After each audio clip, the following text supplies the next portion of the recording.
काफी साफ सुथरा बोलना है, काफी सोच समझ के बोलना है, या भाषण देना है इसका मतलब कि हम नेता हैं, ऐसी फीलिंग कोई बात नहीं है, ऐसी जरूरी चीजें नहीं है। भाषण जो भी देते हैं वो सिर्फ नेता ही नहीं होते हैं, भाषण कोई भी दे सकता है। और भाषण की बात नहीं, बात यहाँ बात करने के, समाज को लेके, महापुरुष को लेके, अपने इतिहास को लेकर, अपने राजा महाराजाओं को लेकर। तो यहाँ जो भी वक्ता आएंगे वो ये डर नहीं लाएंगे कि हम जा रहे हैं बोलने कुछ गलती न हो जाए। इस पे हम थोड़ी देर इसलिए चर्चा करना चाहते हैं कि तमाम लोग जो है शिक्षित हो या अशिक्षित हो, मंच पे आते हैं तो बोलने से घबराते हैं। ऐसा इसलिए होता है कि उनको लगता है कि आगे जो लोग बैठे हैं वो हमारी गलती को पकड़ लेंगे तो शिकायत करेंगे, कैसा महसूस होगा हमको, क्या मेरे बारे में बात करेंगे। ऐसी किसी फीलिंग को नहीं आने देना है, आपको आना है और सिंपल सा ये सोचना है। मार्टिन लूथर एक बहुत बड़े विद्वान थे, राजा थे, शासक थे, बहुत बड़े वक्ता भी थे। तो उनसे किसी पत्रकार वालों ने पूछा कि भैया बच्चे पटाखा अभी नहीं फोड़े, लास्ट में फोड़ना है। तो उनसे किसी ने पूछा कि आप मंच पे इतना बेटर तरीके से क्यों बोल लेते हैं, कैसे बोल लेते हैं। तो उन्होंने बोला कि मंच पे हम जाते हैं तो सामने जो भीड़ रहती है उसको हम आदमी समझते ही नहीं है, उसको हम मानते हैं कि सब ईटा पत्थर है या मिट्टी की मूर्त है। तो मिट्टी के मूर्त के सामने जब हम अपनी बात करेंगे तो उसके अंदर क्या क्षमता है कि मेरी गलतियों को पकड़ पाए। तो मेरे अंदर ये सोच आती है कि आगे जो भी बैठे हैं वो निर्जीव है, जान प्राण तो है नहीं, तो जो भी बोलेंगे सही बोलेंगे, गलत भी बोलेंगे तो कोई डर है नहीं। तो इसलिए हम इतना जब निडर होकर जाते हैं तो पूरा पूरा सही बोलते हैं। और जब हम संकोच करके मंच पे जाते हैं कहीं कुछ भूल न जाए, कहीं कुछ गलती न हो जाए, तो हम लोग गलती बोल देते हैं। इसलिए जो भी साथी आमंत्रित होंगे वो बेहिचक बोलेंगे और बेधड़क मंच पे आएंगे और जो कुछ भी जानते होंगे महाराजा सुहेलदेव जी के बारे में, राजभर जाति के इतिहास के बारे में, या तमाम तरह के सामाजिक बातों को भी रखेंगे। समाज में क्या बुराइयां हैं, उसे कैसे दूर करनी है, क्या अच्छाइयां है, उसको कैसे फैलाना है, इन सभी चीज़ों पे भी बात रख सकते हैं।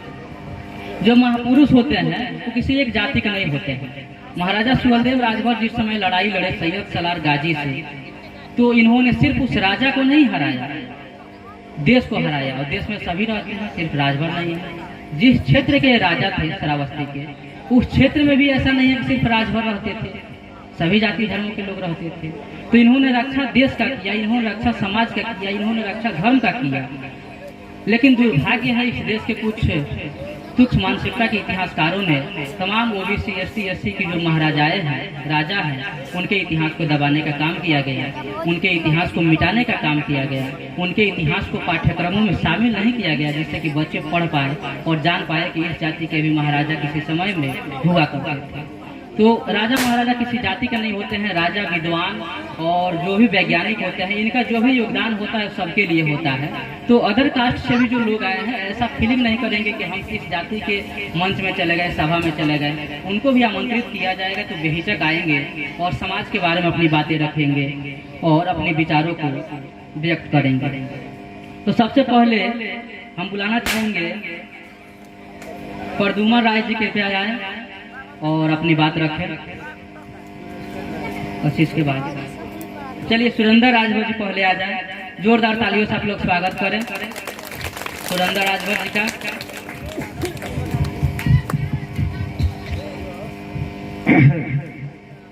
जय सुहेलदेव महाराज राजभर जी का स्वागत। आप लोगों के समक्ष मैं अपना वक्तव्य शुरू कर रहा हूँ। सबसे पहले मैं ये कहना चाहता हूँ कि ये राजभर समाज जो है मेरे, हमारे और पूरे गांव के लोगों का क्या है, आत्मनिर्भर बनाने की हमारी क्षमता है। और मैं चाहता हूं कि सब कोई आत्मनिर्भर बन सके। मैं बुजुर्ग हूं,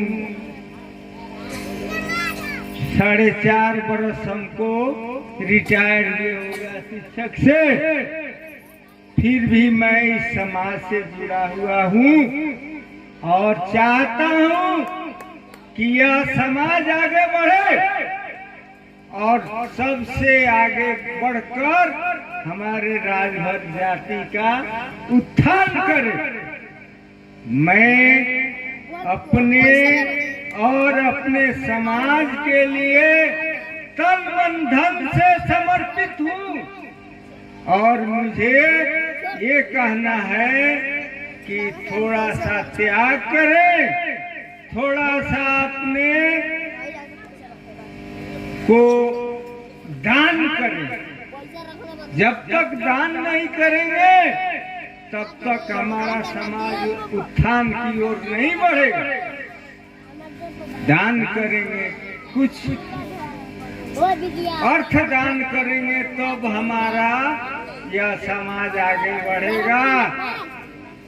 इसलिए हमारा सबसे आरजू है, विनम्र है कि आप लोग तन मन धन से इस समाज को आगे बढ़ाने के लिए तत्पर रहे और हमारे समाज का उत्थान करें। जय हिंद, जय भारत। बढ़िया, जोरदार आप लोग ताली बजाएं सुरेंद्र राय जी के लिए। बहुत शानदार इन्होंने बात बताई कि समाज को आगे बढ़ाने के लिए आर्थिक सहयोग करें।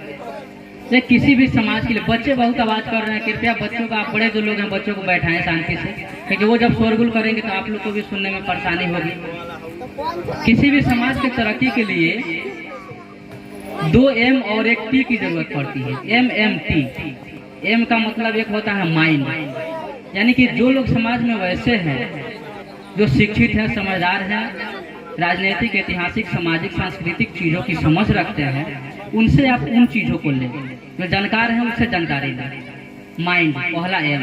दूसरा M मनी, जिसका इन्होंने जिक्र किया। जो व्यक्ति आर्थिक रूप से संपन्न है उससे आप आर्थिक मदद लें, और ऐसा नहीं कि सिर्फ उसी से ले। सपोज दैट मान लीजिए समाज के सभी लोगों से अब राजकिशोर राजभर जी पुष्प अर्पित करेंगे। महाराजा लेट से आए हैं और पुष्प अर्पित कर रहे हैं। तो दूसरा M होता है मनी। पहला माइंड, जिसके दिमाग में अच्छी बातें हैं उससे आप अच्छी बातें लें, कृपया बैठ जाए।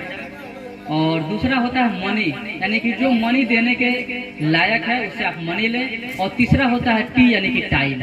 समाज 3 चीजों से आगे बढ़ता है। फूल वहीं पे है, कृपया पुष्प अर्पित कर दे, उसी फूल में से उठा के चढ़ा दे। यानी कोई भी समाज को जब 3 तरह से सपोर्ट मिलेगा तब वो आगे बढ़ेगा। माइंड यानी कि विचार, दूसरा मनी और तीसरा टाइम। क्योंकि समाज के पास सिर्फ दिमाग रहे, सब कोई विद्वान हो, लेकिन पैसा नहीं है, समाज आगे नहीं बढ़ेगा। सिर्फ दिमाग रहे और समय भरपूर रहे, पैसा नहीं हो, आगे नहीं बढ़ेगा। दिमाग रहे, पैसा रहे, लेकिन समय नहीं रहे समाज के लिए कुछ करने का, तब भी आगे नहीं बढ़ेगा। टाइम भरपूर रहे, पैसा रहे, टाइम भरपूर रहे, लेकिन पैसा नहीं रहे, दिमाग नहीं रहे, तब भी समाज आगे नहीं बढ़ेगा। इसलिए 2 M और 1 T। यहाँ हम लोग भाषण नहीं देंगे, यहाँ हम जरूरी चीजों को समझेंगे कि समाज कैसे आगे बढ़ेगा। बहुत महत्वपूर्ण पॉइंट सुरेंद्र राजभर जी ने बताया कि हमें आर्थिक रूप से मदद करने की जरूरत है समाज को। तो उसमें एक M आता है माइंड, मनी। तो माइंड, मनी और टाइम। जिसके पास माइंड है, जिसके पास समझ है, उससे समझदारी आप आदान प्रदान करें। जिसके पास आर्थिक रूप से संपन्नता है उससे आप आर्थिक मदद लें। और आर्थिक मदद का मतलब ये नहीं पूरा बोझ उसी पे डालें। सपोज दैट 10 आदमी है, 10 आदमी से चंदा लगा है 50-50 रुपया, और एक आदमी ज्यादा संपन्न है तो उससे 20 रुपया ज्यादा लीजिए। लेकिन ऐसा नहीं कि 200 आदमी का बोझ आप उसी पे डाल दें। किसी के पास ज्यादा समय हो तो इसका ये मतलब नहीं कि बाकी सब लोग घर पे सोए रहे और जिसके पास ज्यादा समय हो दिन भर वहीं घूमे। मतलब सभी मैनेजमेंट करना पड़ेगा कि जिसके पास जो ज्यादा है वो थोड़ा सा ज्यादा बढ़ा कर करे, लेकिन सब कोई सब चीजों को मिला के करे। इसी कड़ी में दूसरे नंबर पर मैं बुलाना चाहूंगा प्रद्युम्न